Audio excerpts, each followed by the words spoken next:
from Venture X Studios, it's JP, Kathy, and the crew. The crew! Woohoo! Have you ever had one of those days you woke up and you're like, what day of the week is it? That was one of those mornings. Dr. Good, have you ever had one of those where you're like, wait, what day is it? What do I have today? I'm tired. Of course. Hello. I know. Come on. Come on. Well, we're very excited to have you with us today. We've got a good show today. Not like we think any of our shows are ever bad, or like we don't say, hey, great show today. Anyways, we've always got such great guests. We've got Ask Dr. Good, or Dr. Good of the Ask Dr. Be Good show. And I just, she and I were pre-producing her show for Sunday yesterday, and just some of the things and the way people are thinking out there, it baffles my mind when it comes to education, and we'll be talking about that. I just think, our kids are our best resource. If you want to say, oh, what's the best natural resource of America? Well, it's our children, it's our kids, it's that next generation. They give us hope. Their brains are way smarter than we'll ever be. Like Louis Armstrong says in his song, What a Wonderful World, I see babies cry, I watch them grow. They'll know much more than I'll ever know. And that's the way it should be. But boy, howdy, some of the stories Dr. Good's got to report on make you shake your head, scratch your head, and go, Then we've got Jeremiah, who's going to be coming in, who is a sales manager up here at Venture X, and he has a passion for raising money for breast cancer and breast cancer awareness. He's going to be talking about upcoming fundraising efforts, and then I think next week we've got two other ladies who are, one's participating on an out-of-state walk, and then another's participating, Faye, who y'all have met before. Well, and Brandy, y'all have met her before, but Faye is going to be talking about a local breast cancer awareness walk. Just a very important topic. It's near and dear to most people. I know my mom's a breast cancer survivor. My stepmom's a breast cancer survivor. I've got a girlfriend who is about to be a breast cancer survivor. She's got one more round of chemo to go. Big topic. So that'll be the second half of the show. But Dr. Good, welcome. And Thank you. Wow, let's jump in to some of the things that you'll be talking about on Sunday, and some things that really have me as just an ordinary old human being in America perplexed. Let's talk about some of these expectations. So, the pandemic has done a lot to have states and, the education department, the federal education department, state education department sort of scratch their heads and say, what can we learn from the pandemic? How can we reinvent public education? And we've talked a little bit about that and about some of the things that we're seeing. But every once in a while, something catches my eye. And so the state of Oregon has decided that they will, for right now, suspend the essential skills proficiency requirement that is necessary to graduate. And so I thought you might be interested to know what those skills are. Yes. To read and comprehend a variety of text, write clearly and accurately, apply math in a variety of settings, listen actively and speak clearly and coherently, think critically and analytically, use technology to learn, live, and work, demonstrate civic and community engagement, demonstrate global literacy, and demonstrate personal management and teamwork skills. So these were essential skills that kids in Oregon needed to show proficiency in to graduate, and that has been suspended for the time being until about 2024, by the way. 2024, 25 year. Okay, so that's, in education years, 2024, 2025, that's a long, long way away. First of all, why suspend them, period? But then why extend it that long? I mean, if worst case scenario, my gosh, just do it for a school year and just jack up part of the kids. So what they're saying is that the pandemic has not treated minorities and kids from poverty well, and they are not doing well on tests. And so because of that, we should suspend the test and sort of reassess how we can better assess all of our kids, especially kids from poverty, second language kids. The problem I have with an article like this, or with the states doing, well, not the article, but the information, is that Oregon has one of the lowest graduation rates. It has currently it's 82%. I read an article yesterday, a different article that talked about it's up from 52%. So only 82% of their kids are graduating. Okay, let's say in Texas, do you know the average statistic for graduation in Texas? We're much higher. We're in the 90s. I figured we were in the 90s. So you've got 82%. They're up from 52%. So it seems like this is a system that was broken before the pandemic. You know, what's frustrating to me, and I'm sure you see this because you deal with so many more school districts than I do, and, you know, just schools in general, different types of schools.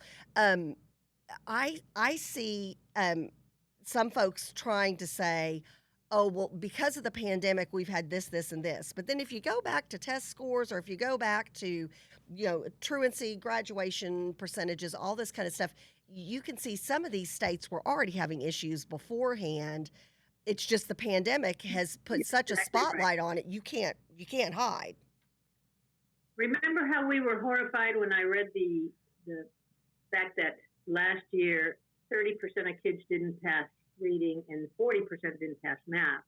Well, in Oregon, 60% regularly don't pass reading.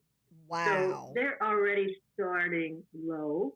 Right. And by trying to, and I'm afraid to use the words that are coming in my head, it is dumbing down the curriculum, that's for sure. Right. And is that the right approach to use with second language kids from poverty, minority kids? No, I don't think so. Exactly. I don't think so. Feeling sorry, is that what this is? We're feeling sorry for those kids? Well, that's not going to help them when it comes time for a job after they graduate and they can't do some of those essential skills, especially like analyzing and, critically thinking and being able to read well, doing math. I don't think as you air quoted up, it's now I don't think schools do a good enough job explaining how math is used in the everyday world and in our everyday lives. But you need to use math, and you use it subconsciously a lot of times when you're shopping, you're budgeting, you're looking at calories, all of that. That's all math. Right. And so, wanting to put a new rug in your house, and you need to know how many square feet you need and how big is your room and the area of your room and all of that. And so the fact that they're assessing for the next 2-3 years their essential skills that they want the kids to graduate with while having one of the lowest graduation rates in the country doesn't bode well for kids' futures in Oregon. And, oh, by the way, California, Virginia, they're all looking at this as well. Right. And Washington State probably will go down that road. They tend to follow that type of mindset. thinking. Yeah, and that mindset. I just at some point, and you and I have talked about this, how and I know, just like in politics, just like in so many things, the pendulum swings. Education is one of those things, and we've seen it here even in the state of Texas, as you and I have paid very close attention over the last few decades to legislation. And so you have it where even back when I first entered as a new teacher back in the 90s, and I'm trying to just lost the thought of the classes like cosmetology class and the trade classes, vocational. Thank you very much. Yes, have not had enough tea this morning. The vocational classes were a big thing, and I know there was, a number of kids would graduate. I was at Plano East Senior High, and a number of kids would graduate, and they would already have basic, tech licenses or whatever they were called to do things to work on cars. To where the second they walked across the stage, boy howdy, they walked into Toyota, Jaguar place, wherever, not big corporate Toyota, wasn't there yet. But you know what I'm saying, any given car place, and they've got a basic entry-level job. They're already making more cash than they would if they were flipping burgers at McDonald's. Lots of ladies graduated, walked across the stage with a cosmetology license. And they went in and they were nail techs, hair techs, makeup artists, the second they walked across the stage. So there were all of the, and tons of different vocational programs, ag, all these different things. And then all of a sudden, boy, by the time, within 10 years, you were getting rid of all of those programs. everybody was going to be college ready. Doggone it. We're all going to college. We're all getting our masters. We're all working towards our PhD. And so then all of a sudden you had all of these tests and all of these different things. Well, then we've watched that come down a little bit over the years as we realize, Yeah. hey, and especially nowadays with college so crazy expensive, a lot of people are like, I don't want to go graduate with a business degree only to have debt that follows me until I'm 35. So there's lots of different things going on. And I Well, understand maybe don't have the high test expectations, but Dr. Good, don't you have to at least have the basic reading skills, the basic math skills, even to function in a minimum wage job? yeah, and of course that's a no-brainer, yes. But think of it's beyond that. If we have no tests in a school district, Right. how do we know how our teachers are doing instructionally? You don't. I mean, that's another thing. Now, granted, I was in special education, so my test looked a lot different than your, world history teacher's test. But it, I was able to check myself, and when I was a special ed lead teacher, I was able to look at overall testing scores, overall goals met. Different. There's always, and with some of our kids, it wasn't testing. It was through an IEP. It was specific goals. You have Life to have, skills, sure. yeah, like life skill, but you have to have some Have kind of something. measurement. And as a teacher, Right. I I would mean, have felt lost thinking, well, sure, they seem like they know this, that, or the other. How do you really know? so you've heard superintendents, you've heard me say, Right? we're not asking to do away with the STAR test. We're asking for it not to be used in such a punitive way to Yes. close Yes. schools and so forth. That's, we want that data. We want to know how our kids are doing overall. And any district wants to know how, the compilation of all its schools are doing in math and reading, social studies and science. I mean, those are data points that are needed. And so by doing away with your assessments, especially with graduation, Oh, yeah. are we really preparing these kids for life beyond school? Yeah. And they won't know that for a while. And that, that adds chaos where there's already been chaos because of the pandemic. The teachers have been, Yes. trying to figure it out. The districts have been trying to figure it out. The kids and the parents are trying to figure it out. And then not knowing if you have the right life skills to, make a career, to gain enough money to pay bills, that just seems short-sighted. Yeah, it really does. And you talk about, okay, you're like, okay, well, once they're in the workforce, then we'll know if they're meeting expectations. First of all, no, you really won't ever know because, you don't, while some school districts do track to see if, how many kids graduate from college, who graduate from their ISD and whatnot. I get that, but you're not going to know. And here's the thing. So we're not going to know until it's too late that, oh, wow, we've got a 30-year-old who is, no matter how hard they work, no matter if they've got an unbelievable work ethic, they're at the job 30 minutes early, they stay 2 hours late, they work on shifts that other people won't pick up, but they don't have those basic reading skills, they don't have those basic math skills, they don't have those basic problem-solving skills that you get from school, that you get when you're in education.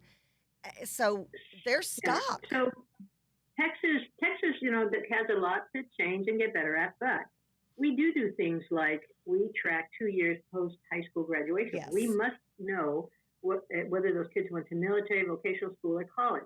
And we've got to track them for 2 years. We remind them of that. I said it at the graduation. I tell parents, please keep your emails valid. We need that data because if a district shows that it either loses kids or most kids don't go into one of those big three, then we get dinged as Yep. not preparing kids for college and career. So, I mean, Texas has a lot going on in a very positive way. And so, yes, we have things to change. But gosh, when I hear of other states doing some of the things they do, I feel a little bit better about what's going on in Texas. Yeah, well, we do in Texas. And then, do we have some time? If you've got a few minutes, I'd like to talk about that article you sent this morning. I think it was it was New York Post, I believe. So New York Times. Yeah, New York Times. Mhm. Thank you. Yeah, New York Times. Again, I think now more than ever with the pandemic, a light has been shown on education, where the shortfalls are for the kids, where our areas of strength are, because we know there have been a lot of schools, well, like the school, Legacy, which you used to be the superintendent for, you guys stepped up. Those kids had, everybody had a hot spot. Everybody had a hot meal. Everybody had books. Everybody had materials. Everybody had a laptop, even if y'all had to go in hazmat suits and deliver them at the beginning of the We pandemic. did. So some areas we showed where there are real strengths, but then we also showed where we need work. Let's talk about this article that you sent to JP and I today. So it's the newest Social Progress Index, and it's done by professors out of Harvard, and they do it every 10 years. And so 10 years ago, we were number 19. We have slipped to number 28. And a lot of that has to do with the fact, and by the way, the Brazil and Hungary were also worse off than other countries, and yet not compared to us. We were still, here we have the greatest, wealthiest, busiest country in the world, and yet we're slipping in points. They said it's like a developing country. The index, inspired by research of Nobel-winning economists, collects 50 metrics of well-being: nutrition, safety, freedom, the environment, health, education, and more, to measure quality of life. Norway comes out on top in the 2020 edition, followed by Denmark, Finland, and New Zealand. South Sudan is at the bottom, with Chad, Central African Republic, and Eritrea just behind. The United States, despite its immense wealth, military power, cultural influence, ranks 28, slipping from 19th in 2011, and it puts the United States significantly behind poor countries like Estonia, the Czech Republic, Cyprus, and Greece. And so we're no longer the country we like to think we are. Here's good evidence. The United States ranks number 1 in the world in the quality of universities, but not number 91 in access to basic education. The U.S. leads the world in medical technology, yet we're number 97 in access to quality healthcare. So we have these, misalignments, right? The Social Progress Index finds Americans have health statistics similar to those people in Chile, Jordan, and Albania, while kids in the United States get an education roughly on par with that of what children get in Uzbekistan and Mongolia. A majority of countries have lower homicide rates, and most other advanced countries have lower traffic fatality rates and better sanitation and internet access. So the United States still has high levels of early marriage. Most states still allow child marriages in some circumstances, and lags in sharing political power equally among all citizens. And America ranks a shameful number 100 in discrimination against minorities. The data for the latest index predates COVID-19, which has a disproportionate impact on the United States and seems likely to exacerbate the slide into America's standing. So think about that. We'd like to blame that on the pandemic, but this all was calculated before the pandemic. Right. And I would love to see those statistics after the pandemic. Or since the pandemic, maybe I don't want to see those. Maybe I'm like, well, maybe I don't want to see them. It's one of those things that, again, we see ourselves, and I've seen this happen with school districts here in the country with some of the different education technology companies I've worked for over the years. And you've got school districts that were at the top of their game, let's say in the 80s or 90s, maybe even in the early 2000s, but other schools have come around, other school districts. You've got charter schools, private schools, home schools that are all competing at this point, and they really aren't at the top of their game anymore. Where they used to be cutting edge on technology or whatever, they're just not anymore. And then I wonder, in an article like this, are we starting to lower our expectations so much that we still think, oh yeah, we're the best at that? Well, are we? And it makes me think of the other article you referred to out of Oregon.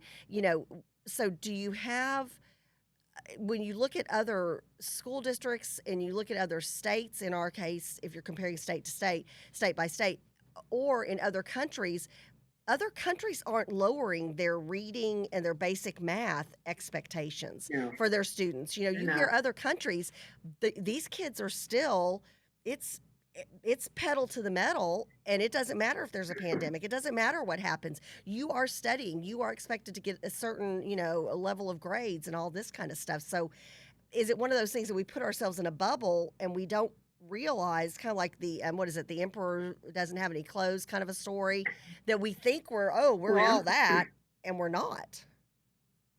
so remember I talked about how we're number one in medical technology, but Right. we're 91 in health because we don't have health insurance, medical insurance easily accessible to our poor.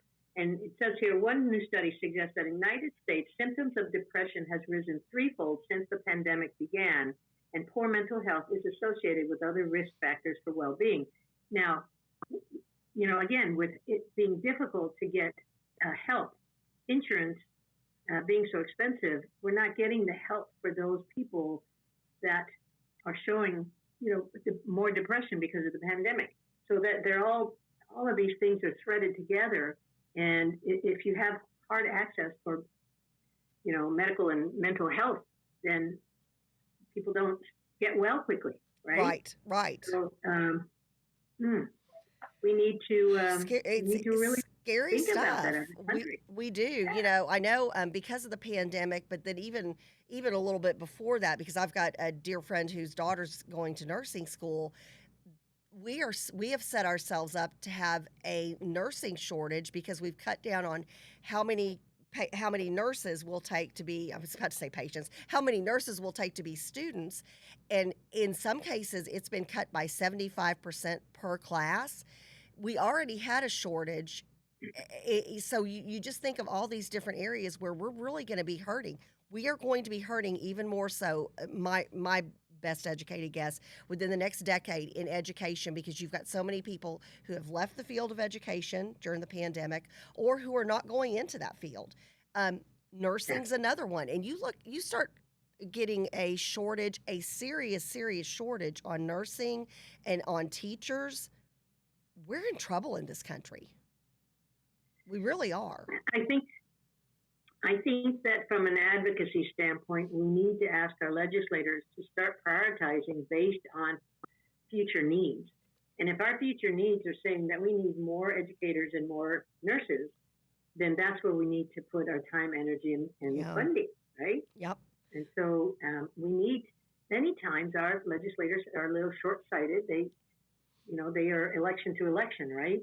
And so asking them to be looking towards the long game instead of the short game is needing to come from us possibly. So, forever the like advocate us, that I meaning us as a society, or you on your show and you take this on nationwide? all of the above, right? It's going to take hearing from all of us that this is not acceptable, that we need to have our legislators prioritize so that we do get the sense that these things are being corrected. They're not going to be corrected overnight.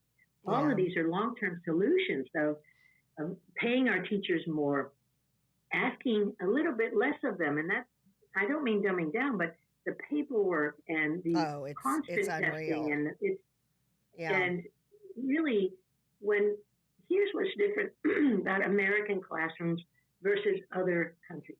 Excuse me, other countries will have, let's say we have Singapore, which is, touted to be one of the best educated countries in the world. And you have a group of same-looking people, and within their classrooms, they're possibly going to have some special ed, right? They'll have disabilities in there. They're not super poor over there, so they're not going to have half or three-quarters of the class being from low socioeconomic environment. Right. They may have a few kids from other cultures. When I lived there, there was a big Indian population. It's probably gotten bigger, Indian. And so, but you just have what you have. I mean, the government says this is what we're going to do, and that's what people do. But here in the United States, we have a compilation of cultures and economic levels. We have special ed, dyslexia, speech therapy, and then we have teachers who are asked to teach 22 to 30 of these kids in one classroom and individualize their instruction to their needs based on economic levels and their disability and so forth, and their giftedness, but let's not leave that out. So, we've got a shortage and we've got issues, just like back in the day with special education, we had to put some laws in place to protect that population of kids. We're seeing that needing to happen in the gifted and talented world. Well, and remember, you're reminding me of a phrase. I made sure that we taught Chinese at Legacy as part of the dual language program because we knew that China would feature in our future. And that this was 12 years ago when I wrote the charter, right? And it was already becoming on the horizon. But China has more gifted kids than we have students in the United States. Wow. Let that sink in for a minute. China has more gifted students than we have students here. And then you wonder, because we are looking at a global community down the road now. I mean, I've got friends who literally they'll get up in the middle of the night to do a Zoom because they've got a client or they've got somebody they're working with in another country. That's one of their regular clients. So they've got 2 or 3 days a week where they're up at the middle of the night, they're putting on clothes, taking off their pajamas, wiping the sleep out of their eyes because we do global business, and if we're not aware of that, we're in trouble. And I know you're getting ready to bust a move, and we look forward to your show Sunday from 8 to 9, and we'll see your smiling face. I have sent you and JP an article, and so this might be a future show topic for you or something we can discuss next week when you're on our show. Virginia teacher says encouraging behaviors like, quote unquote, following directions is white supremacy. It's white supremacy. I saw that. Wow. There's another article I'll have to find and send you that a couple of members of the crew had sent to me. And that was that there was I think it was at a college. They didn't let the kids on Saturday to the games wear red, white, and blue. They didn't do anything about 9/11 because they didn't want to trigger anybody. And I'm like, hey, dude, you're in America. You're over 18. If you get triggered by the red, white, and blue, it's time to move to Cuba or Venezuela or wherever. You pick your country. Well, we're asking our legislators to reinvent the country, and they haven't shown that they're good at it yet. These are some that work scary times. Well, and you might want to go on our feed and look because a lot of people have commented on vocational programs on, education versus indoctrination. So you've got some great comments to work on for Sunday. Okay, I'll check it. Thanks. Thanks, everyone. Have a great one. Bye bye. Okay. All right, Dr. Rebecca Good of the Ask Dr. Be Good show.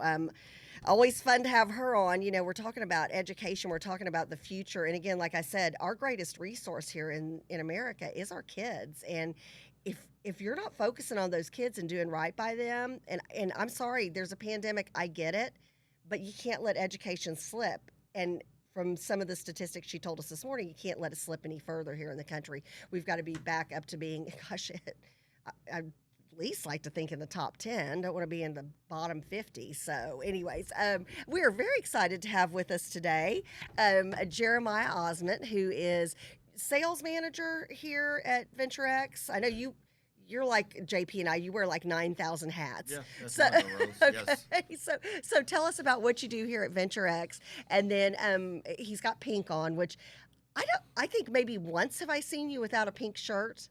I wear pink pretty much every day. That's what I thought, and that's for a really very good reason. He maybe it's because you look good in pink, but I think it also has to do with breast cancer awareness because that's something you're very passionate about. Let's talk a little bit about what you do here at VentureX, and you've also got your own marketing company as well. Yeah, that is correct. Okay, yeah. So let's talk about that, and then let's go into breast cancer awareness, where you got your passion for that, and what you're asking the crew to do to help out. Oh, yay. Yeah. Oh, actually. Good times. I go this way. No, I get everything confused, First thing first, if we're here at VentureX in Frisco, I'm responsible to actually make this place filled up, add all the energy, add all the life, make sure that we have a fun-filled, powerful community. Yeah. That's it. I have some people already made comments about I'm trying to create an incubator here in our facility, which is true. So I'm trying to find all the hustlers, all the people who actually want to actually work, who actually want to grow, who actually want to dominate and make money and show up here. There you go. Also in the process right now, revamping the entire space. So next month, hopefully. Yeah, I mean, I think there's going to be some major construction going on around here. Is that dictated by I think I know the answer to this, but is it because of the pandemic that you've got so many more folks wanting to come and work somewhere because maybe they've been stuck working from home and they want to be around actual people? Well, yes and no. I mean, it's just whenever this location opened up, it was the second co-working space in Frisco, which a lot of people is not aware of. Right. But due to the fact that the market changes with the pandemic and everything else, a lot of people want to be more, I think, isolated than not. So a lot of people are looking for singles, doubles, and triples office spaces. Interesting. And that's also why our dedicated desks actually have grown significantly since I've been involved with everything else, because people want their own private space, but yet they don't want to be completely isolated away from the world to where, I mean, when you talk about kids at home, wife bothering you, husband bothering you, doing the laundry, Dog doing the logs, barking while you're on a Zoom call with somebody who's writing your check. Yeah. You're like, sorry. it makes it a little challenging for people to be productive. I mean, with this going to be like a global world, like you state, we got to be able to be more accustomed to our audience. Hence why everything we do here, we give people 24-hour access to our facility who have a desk, so they can come in and work like you stated, 1 o'clock in the morning, 2 o'clock in the morning, 8 o'clock in the morning. I don't really care when they show up, as long as they treat the space with respect. That's it. Well, and it's interesting because, and my husband included, you've got folks who are working from home now because of the pandemic, who they enjoyed going somewhere every morning, going to an office. Right. You kind of get out of your headspace. I work part-time from home, but I'm up here enough and I'm at clients' offices enough to where I feel like I have an outlet. I think if I was stuck working from home, some people dig it. I think I would drive myself crazy. Well, I was working out of home until I found the space because. Oh, okay. So the way I got brought into Venture X was I was actually moved from Fort Worth to this side of town due to cheerleading. Okay. So obviously you have children. Yes. Jeremiah is not a professional cheerleader himself. I try, but I will pull him in. So this is kids. Yes. How many kids do I you got have? two. I got two. Oh, okay. Oh, they're darling. Yeah, they're high maintenance. Oh, now that's a good dad. He's got their picture on his phone case. I love that. Oh, that's so great. Okay, so the world of cheer. Right. Yep. So I'm a major cheer dad. I'm a big advocate for women overall. Yep. So, but when I moved over here, when my daughter wanted to try out for a team called Kitty Cats with Cheer Athletics, one of the nation's top cheer gyms in the nation. Yes. Well, when she said, "Hey, I want to try out for," I said, "If you make it, we move." My wife thought it was nuts. So, Cheer Athletics is a phenomenal program, though. Right, phenomenal. It's one of I think it probably is the top-ranked program in the nation. Yeah. Maybe outside of Top Gun and a few other ones. Yeah, it's a great organization. I know when I was a cheer coach for my daughter's team, and when she did cheer, that's where we did summer camp.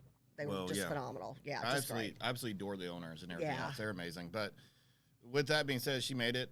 I moved to this side of town. We sold our house. Took 9 months. When I moved over here, I was working out of the house. Had my own private office, but it wasn't the same.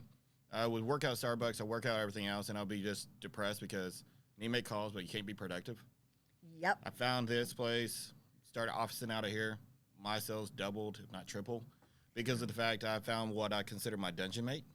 Or my running mate. Okay, yeah. I make fun of everything. So it's like if you can't find a synergy partner, that's it. Hence, more like the dedicated desk model that we offer here. Yep. That actually helped me grow my business more than not. Interesting. So being around somebody who had the same energy level as you, and you're a real high energy kind of guy, and so you're saying that kind of just had almost like a symbiotic relationship that formed there to help you improve your sales. It helped me a lot because personally, when you have somebody, I am a little bit more higher maintenance, higher personality type. Best way to phrase it. I was looking for somebody I can work with that can actually challenge me on a daily basis. Yep. So I found a gentleman. His name is George Martinez. He does credit card processing and payroll services. And we just started picking on each other each and every day. I won't use some of the terminology that we use because when you talk about guys banter, it can be rough around the edges. It can be rough. What is this you speak of, Jeremiah? What? So, but inadvertently, my business grew. His business grew. We both grew together. Then when the Venture X stuff came about, I came on board to help them out. Yep. He went on board with something else because we both did it for medical benefits because when you work for yourself, medical benefits are astronomical. Oh, yeah.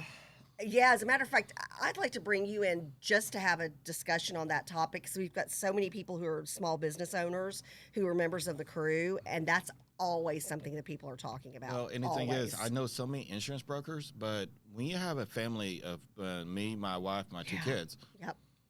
it's not uncommon to pay $1,400 to $2,400 a month.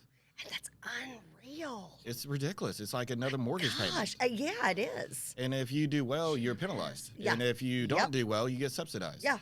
So, It's kind of no win, and you're still paying out of pocket out the wazoo. but Yeah. it's to me, it's just a matter of a choice. Yeah. I got to produce. Yeah. So therefore, I produce. But it's everybody has their own hang up when it comes to the healthcare system. I Yeah. personally don't. I personally believe there's a reason for everything. Yeah.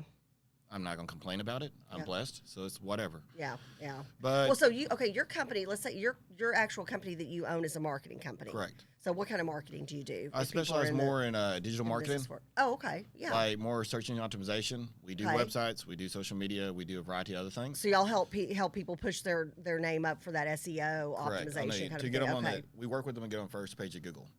Love it. Love it. Very good. But my background is since I sold everything from their son, from different forms of podcasts to cable to billboards to everything in between. I'm a sales junkie. Yeah. So I tell all my clients that I don't really care what they buy as long as we move the needle forward. Yeah. There's no magic formula for any one business, unfortunately. Yeah. I wish there was. I wish every single business owner knew SEO because I'd be rich. Yeah. But Yeah. the honesty behind it is like some people don't. They just need a site. Some people just need some social media. Some Right. people just need some direct mail. Yeah. And Exactly. they don't need everything, particularly when we're talking about our small businesses. And it kind of depends on, and I look at this through having been a political consultant, and that is, some people need, it depends on what you're selling and what message you're trying to get out. Direct mail still works great Yeah, it for does. some folks, and it's interesting. I've noticed over the years since I've been inundated with ads on social media, and I was very late to the social media game. Help companies with it, but personally myself was very, very late to the game. I'll get so inundated with ads and everything that now what stands out to me is when something comes through the mail. And it's funny. And a few years ago, I used to toss my direct Yep. mail out. Now I actually go through it. Isn't It's- that interesting how it's kind of the pendulum swings on that? Well, if you think about everything repeats. Yep, it does. I It mean, does. in history, everything repeats. Yep. So even though our society may be crazy today, in 10 years it'll be completely different again. So Yeah, we do seem a little crazy right now, and I hope the pendulum's swinging the other way on that, Jeremiah. well, I mean, we can if we always do what I preach, which is what I call iron sharpens iron. The Yeah. more we improve ourselves, better we improve our family, ourselves, our Absolutely. business, and overall community. Everything take care of itself. Yeah, our friends, our family, everybody. Well, But- and let's talk about with you taking care of, and we do want to take care of those in need. And so you've stated, especially with having two girls, that you are a real advocate for women and for Right. women's issues.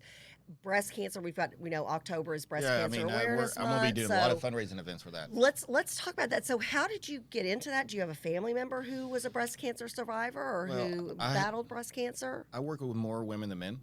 Okay. I know that's probably hard to believe. Okay, so in your marketing business, you've got more women clients. Probably just in general. Okay, gotcha. I've been truly blessed with knowing lots and lots of people in the time. Yeah. I've known a lot of people that have had breast cancer, a lot of people who have battled with different extremities. But to me, the whole thing is like majority of people in my family, most of them died from cancer. One died from colon, one died from brain, another one died from Oh, gee, lung, whiz. another one died from something else. Is this on like both your maternal and paternal side of your family? More my father's side. Okay. Realistically, we're all going to die from something eventually if we Yeah. live long enough. Yep. To me, cancer is cancer. Yeah. And since I do believe more in helping women than not, I mean, Yeah. I got 2 daughters, I got a wife, I even got a female dog. I'm You're outnumbered. In You're everything I that said. Fox News show. You're outnumbered.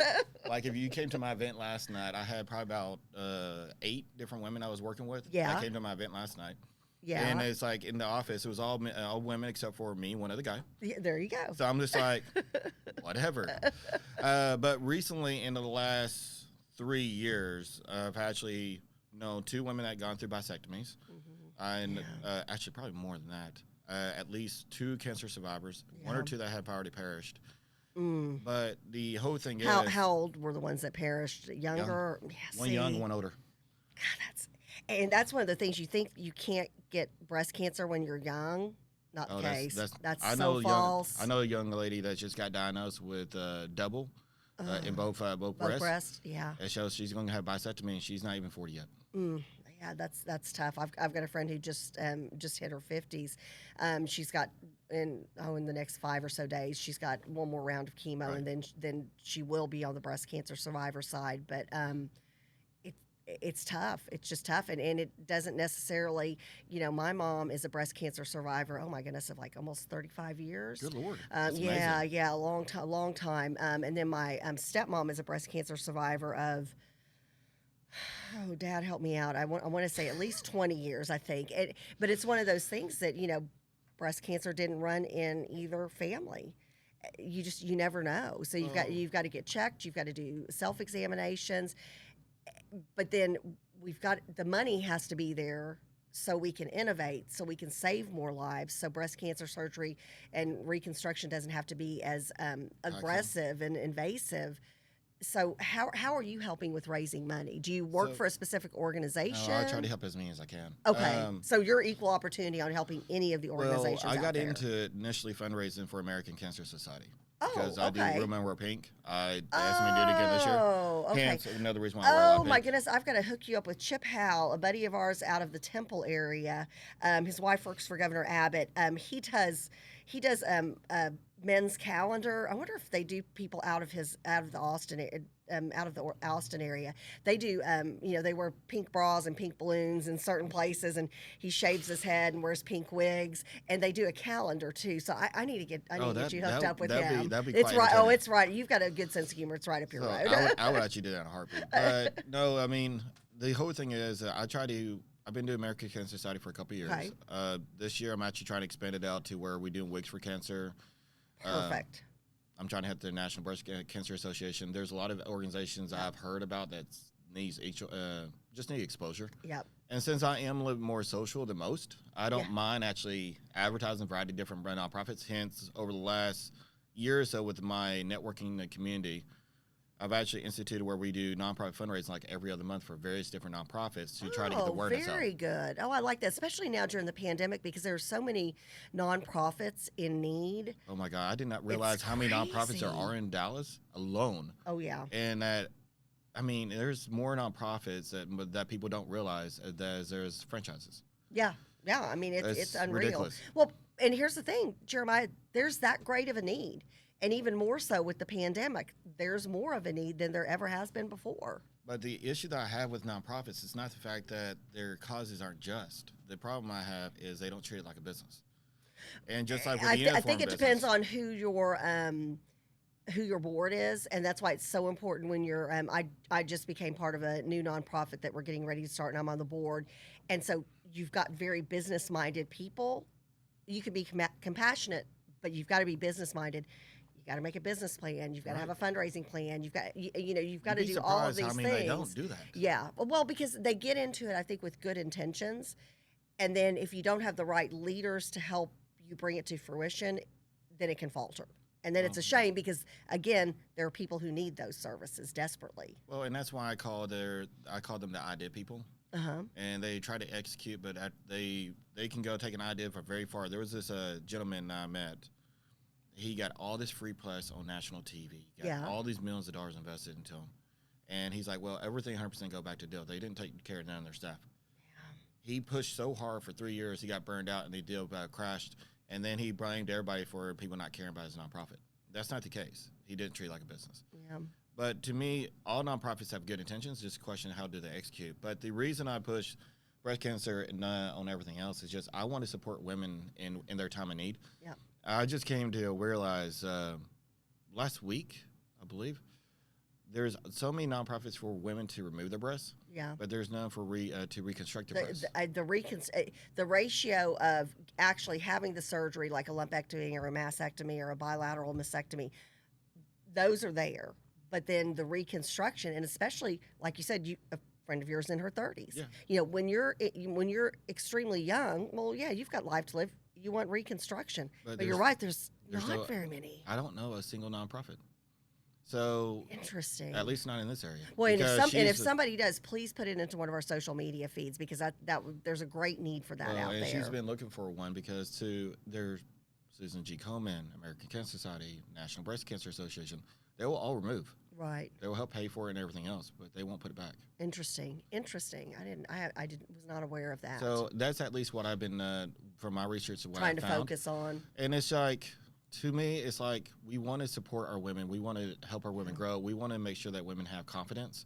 Yep. And unfortunately, like, breast shouldn't mean everything to everybody. But the thing is, that's part of the woman's self-identity. It is. It's part. It becomes like your hands or something. I mean, it is what it is. Especially, if you've been a mom and you've breastfed and stuff. That's an attachment that you still have to your kids all these years later, kind of a thing. I mean, it is an emotional thing. And it's also part of your identity. Absolutely, So, yeah. and if we care about our women, we need to make sure that our women are always whole, regardless of what piece of them they are whole with.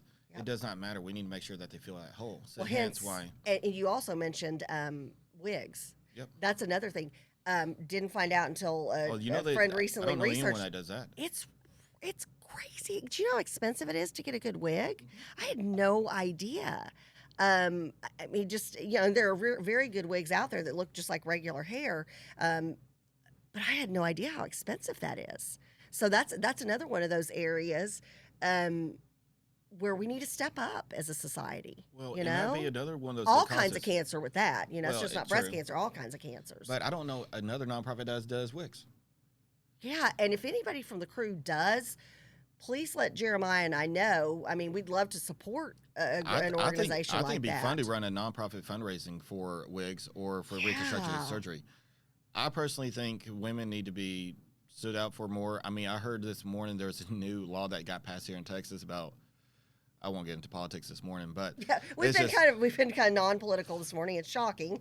Come back on Friday when we have Congressman Van Taylor, and then we have Brad Namdar, who's a congressional candidate. So, well, it's just my whole thing is like we just got to take care of our own. Yeah. And to me, it's funny. I was having a barbecue at my house a while back, and I was telling somebody, one of the guests, it's one of these boyfriends or spouses. I don't know what the guy was to one of the women I'm friends with.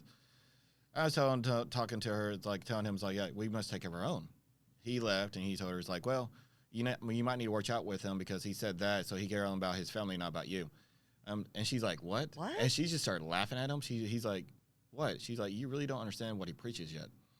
And what's funny is... Oh, he didn't understand that your own meant your friends as well. What I mean by our own is anyone that's in your local community. Yeah. I mean, okay, I mean, like to your me, neighbor, your fellow neighbor kind of thing. And that's how you should treat it. It's like, since my community is so vast, regardless within the networking sphere, I believe we should look out for each other. I mean, like if somebody called me up and say, hey, I'm having a hard time making a sales call, I say, come on up to the office. I'll teach you. Yep. If you having this, I will help you. If I have time, I'll be willing to do anything I can. Will I give somebody money?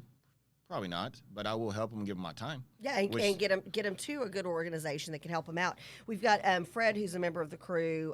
He said his wife works for a cancer practice. She has a few patients that were in their 20s with breast cancer, and he said his mom and his wife's mom are both breast cancer survivors. So that's amazing. Yeah, that's just. And he wants to see what Jeremiah can do now. So I think I'll hook you up with Fred after the show. Fred's great. Anyways, that's and I know there's such a need for help in this particular area. Early detection is best. Well, but the thing is, most women when they're younger, they don't think about it. Yeah. So unless you've had, I think, gosh, I had my first mammogram. I don't even know that was I even 30 yet? Because it scared me so much that I went to my doctor and they're like, you're really too young. But my mom was going through breast cancer, and I thought, okay.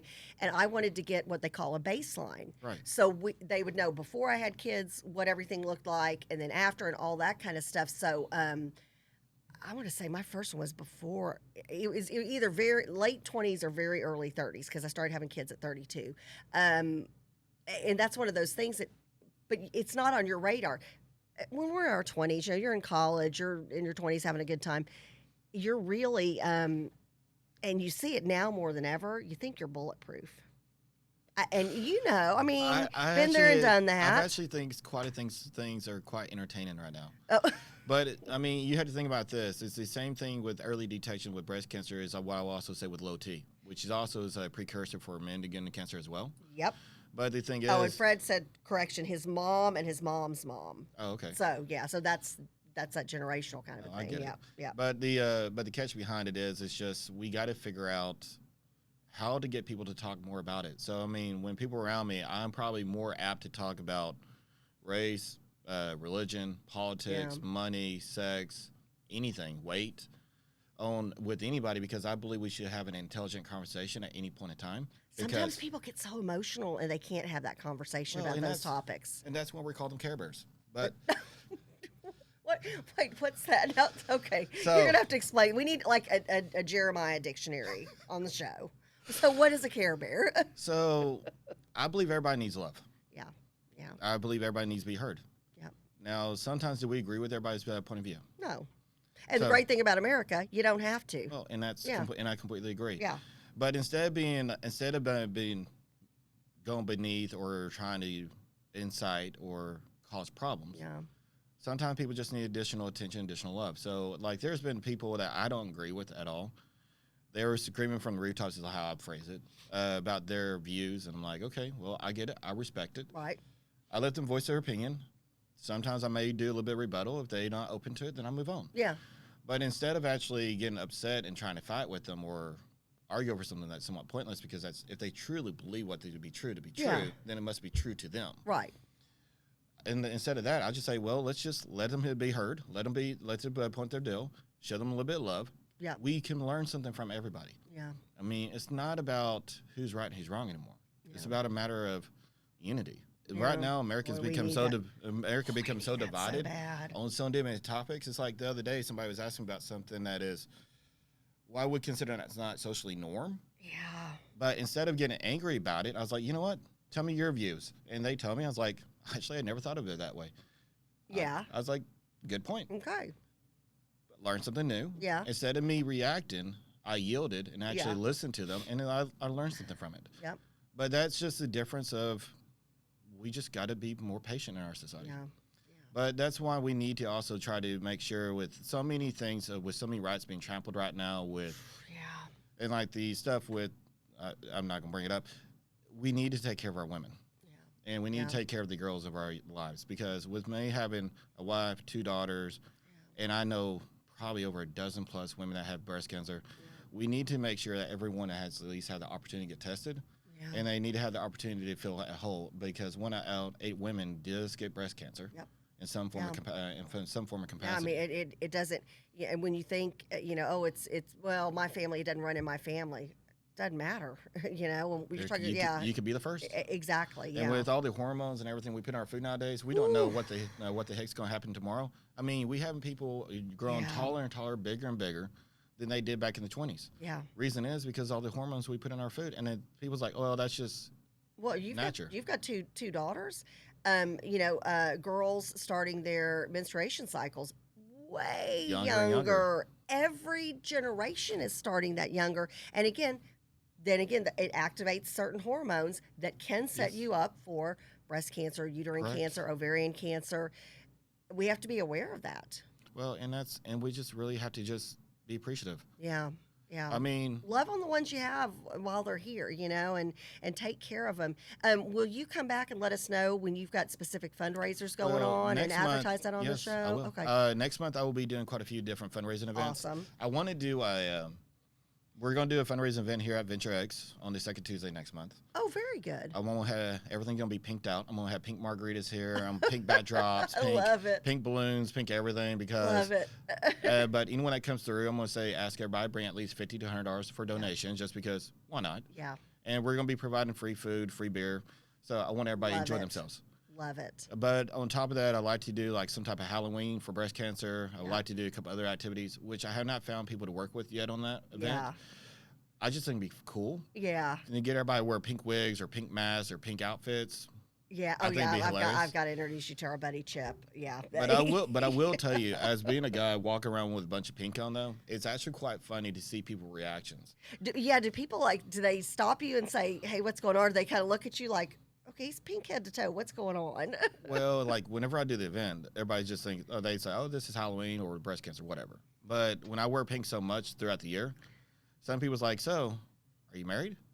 I'm like, yes. Why? Yeah. Do you like guys? I'm like, no, I like women.